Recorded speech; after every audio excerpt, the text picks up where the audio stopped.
Shalom et bon dimanche chez vous.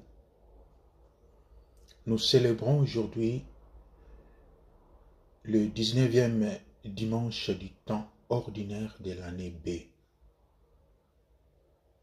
Dans l'évangile du jour, Saint Jean nous amène de nouveau dans la synagogue de Capharnaüm où Jésus vient de faire une annonce formidable. Moi, dit-il, je suis le pain de la vie. Celui qui vient à moi n'aura jamais faim. Celui qui croit en moi n'aura jamais soif. Le peuple qui écoute le discours de Jésus sait qu'il existe deux sortes de nourriture. La nourriture matérielle, comme le pain, qui entretient la vie biologique. La nourriture spirituelle, comme la parole de Dieu, qui entretient la vie spirituelle. On comprend alors cette parole de l'Écriture qui déclare « L'homme ne vit pas seulement du pain, mais de tout ce qui vient de la bouche de Dieu. » Le peuple qui écoute Jésus sait qu'un jour, la vie biologique cessera. Mais la vie spirituelle, quant à elle, est éternelle. Seulement ce peuple qui écoute Jésus n'arrive pas à établir un lien entre cette vie éternelle, la vie éternelle, et Jésus qui déclare être la nourriture vivante, le pain descendu du ciel. Comme dans l'évangile de Marc au chapitre 6, avec les habitants de Nazareth, cette fois, ce sont les habitants de Capharnaüm qui ont du mal à croire en Jésus-Christ comme pain venu du ciel, puisqu'ils affirment connaître les parents de Jésus-Christ.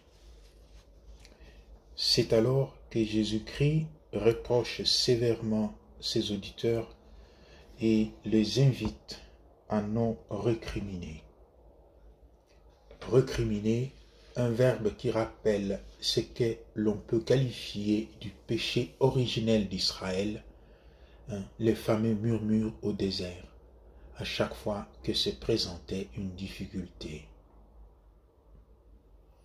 En plus d'être la parole de Jésus-Christ, est aussi une invitation à lui faire confiance, car il est la parole de Dieu. Il est celui qui donne la vie. Jésus est conscient de la difficulté pour ses interlocuteurs, comme pour nous aussi, de se hisser à son niveau. C'est pourquoi le double Amen qui sort de sa bouche rappelle l'expression habituelle « oracle du Seigneur » qui sortait dans la bouche des prophètes pour annoncer justement une vérité émanant d'en haut. Jésus revient ainsi sur la distinction entre la nourriture matérielle et spirituelle. La manne n'était qu'une nourriture matérielle. Les pères qui l'ont mangé sont morts. Mais le pain qui descend du ciel est tel que celui qui le mange ne meurt pas.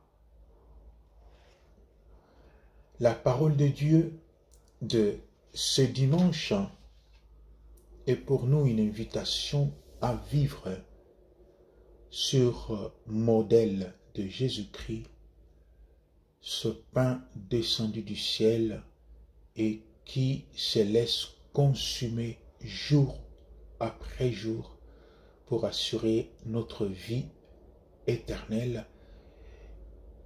Ce pain et cette nourriture nous aidera à vivre les deux dimensions de la nourriture matérielle et spirituelle. De nombreuses personnes autour de nous et ailleurs dans le monde souffrent du manque du pain, souffrent de la faim, en d'autres termes. Et plusieurs autres personnes sont affamées des paroles de reconnaissance, d'espérance et de vie. avec nos mains, avec notre bouche, nous pouvons assouvir soit les unes et soit les autres. Dans la première lecture, l'ange dit à Élie, « Lève-toi et marche et mange, car il est long le chemin. » Une invitation pour nous d'organiser notre vie pour trouver les temps pour se nourrir, pour s'abreuver et pour reprendre les forces auprès du Seigneur et suivre le chemin qu'il a préparé pour chacun de nous dans ce long voyage qu'est la vie. Le psalmiste a chanté « Un pauvre cri et le Seigneur entend ». Les oreilles de Jésus aujourd'hui, mon frère et ma sœur, c'est peut-être toi. Alors ouvre bien tes oreilles pour entendre le cri du pauvre qui habite non loin de chez toi. Quand tu auras répondu à cet appel, quand tu auras aidé les pauvres, le nom du Seigneur sera glorifié. Et alors tu seras et tu deviendras les mains de Jésus, le pied de Jésus. Tu réaliseras la parole de Jésus. Ça, c'est une manière formidable de vivre ton Eucharistie pendant cette semaine. Shalom et la paix du Seigneur soit toujours avec vous.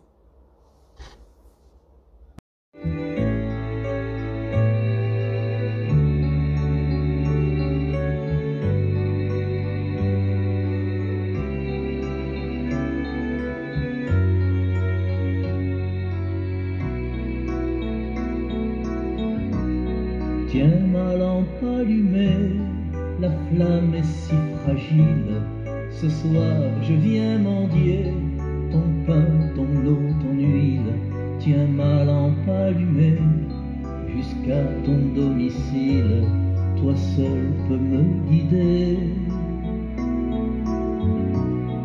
Allume dans mon cœur quelque chose de vrai, quelque chose de toi, que rien ne puisse éteindre, ni l'échec, ni la peur, ni le poids des années, et que puisse mon pas